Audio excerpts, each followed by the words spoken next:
খাসির মাথার মাংস রান্না করব। কে কীভাবে রান্না করেন জানি না, তবে আমি বাগার দিয়ে রান্না করি। আর মাংস আমি সিদ্ধ করে নেই আগে। মাথার মাংস যেহেতু সিদ্ধ করে হাড় ছাড়িয়ে নেই। যেমন এই যে এখানে মাংসগুলো আমি হাড়গুলো আলাদা করে নিয়েছি, মাংসগুলো আলাদা করে নিয়েছি সিদ্ধ করে, একদম পরিষ্কার করে ধুয়ে রেখেছি। এখানে বাগার দিয়েছি। যেহেতু আমার পেঁয়াজটা লাল হয়ে গেছে, এখন সামান্য পানি অ্যাড করব। মশলা দেব এখন কয়েকটা তেজপাতা দিলাম, কয়েকটা দারচিনি। আমি সব সময় এলাচ এভাবে সুতার সাহায্যে সেঁচে নিই, তাহলে বিচিটা একদম গুঁড়ো হয়ে যায় আর ফ্লেভারটা অনেক সুন্দর হয়। তো এখানে কয়েকটা এলাচ দিয়ে দিলাম।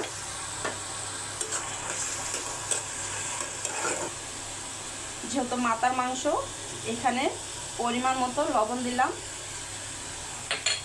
আদা রসুন একসাথে পেস্ট করা দিলাম।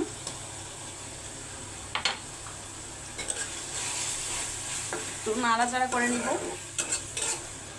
পরিমাণ মতো হলুদ, এখানে পরিমাণ মতো মরিচের গুঁড়া দিলাম।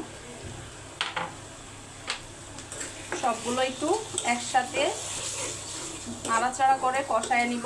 মশলা যত ভালোভাবে কষানো হয়, যে কোনো তরকারির স্বাদ অত ভালো হয়। আর যেহেতু এটা মাংস, আর আমি বাগার দিয়ে যেহেতু মাংসটা রান্না করছি, মাথার মাংস, তো মশলা একটু ভালোভাবে কষিয়ে নিব। এখন দিব জিরা, কাঁচা জিরা পাটার মধ্যে।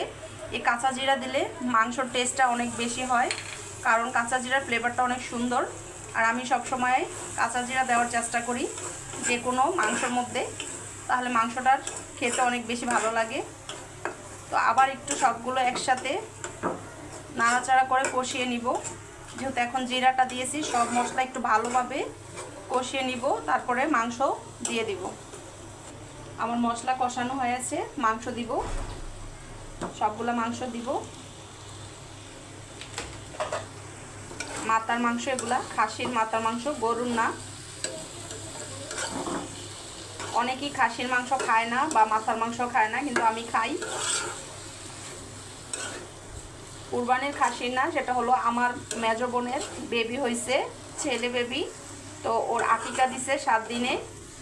সে আকিকার সময় খাসি জবাই দিছে। তো মাথা মাংসগুলো আমাকে বলছে আমি খাবো কিনা, আমি বলছি খাবো। তো আমার বাসায় পাঠাই দিছে, সেগুলাই আমি আজকে রান্না করছি।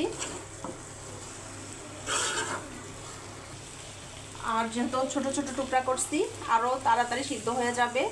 তো আমি এখন জল দিয়ে দিলাম। জল দিয়ে কিছুক্ষণ রান্না করব, তারপরে একদম ভাজা ভাজা করে নিব। একদম বুনা বুনা হয়ে গেছে। যেহেতু খাবারের আগে আবার গরম করে খেতে হবে, তাই তখন একটু জাল দিলে একদম ভাজা ভাজা হয়ে যাবে। তো আশা করি আপনাদের কাছে আমার ভিডিওটা অনেক বেশি ভালো লাগবে। আর এভাবে একবার হলেও বাসায় খাসির মাথা হোক আর গরুর মাথা হোক, এভাবে মাথার মাংস রান্না করবেন, মাংস সিদ্ধ করে, অনেক বেশি টেস্টি হবে।